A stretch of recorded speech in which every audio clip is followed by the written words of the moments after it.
appreciate it. Thank you, Casey. So the House Speaker, Nancy Pelosi, she's arguing that your message has essentially been drowned out by the fight over impeachment, your message on health care, jobs, the entire platform. Do you think that's the case? Thank you for your question. Just this month, Democrats passed legislation to reduce prescription drug prices and also protect health care coverage for people with pre-existing conditions. So we are moving forward with respect to health care. We can do both at once. We can advance legislation to help the American people, as well as conduct oversight and investigations. And I think we need to do both because that's what the Constitution tells us to do.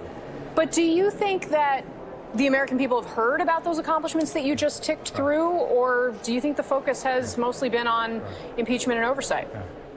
So we've been trying very hard to talk about health care. MSNBC could talk about that some more. That would be great, but it is a challenge. We are going to do it with your colleague John Yarmuth, just coming up after this, but continue. Oh, terrific. But it is a challenge because it's true that this president has engaged in a lot of behavior and conduct that look just like crimes.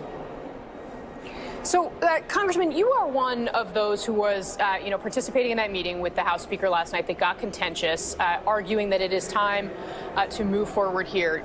Is she convinced? And if she's not, what's it going to take to convince her?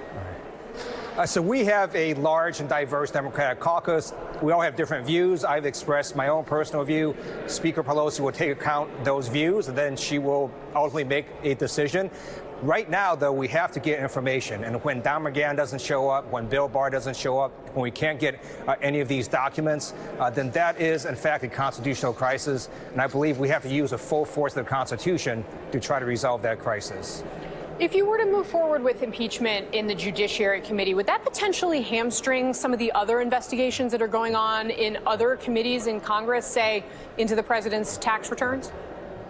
No, so the different committees of jurisdiction are investigating different elements of Donald Trump's misconduct. Judiciary has a specific set of elements such as obstruction of justice, witness tampering, witness intimidation. We can proceed down that path, and it wouldn't be an impeachment vote. What members are calling for, at least some members of the Democratic caucus, are simply an impeachment inquiry to start investigating issues that Mueller laid out in his report, to which he said he could not indict a sitting president for, and he left for Congress to decide those issues.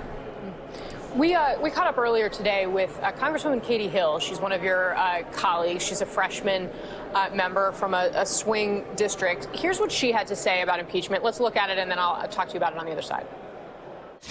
What do you think about this question of whether or not Democrats should move forward with impeachment? Well, I actually think that the court ruling yesterday was pretty telling in that we don't need impeachment at all to be able to move forward with the investigations. And so I think that right now we have the legal aspects on our side, and we need to continue forward on that path.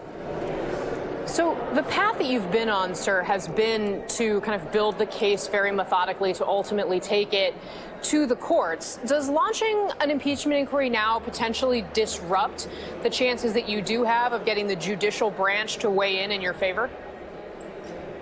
No, actually, it would make our case even stronger. We already have a very strong case, and courts in the past have recognized the power of congressional subpoenas.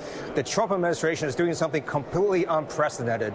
They are stonewalling and hiding from American people everything Congress is asking for, and that is simply unconstitutional. The framers set up 3 branches of government as checks and balances, and we're going to enforce our subpoenas. We're going to hold Don McGahn in contempt. We're going to go to court. We're going to litigate it, and we're going to win. All right, Congressman Ted Lieu, thank you.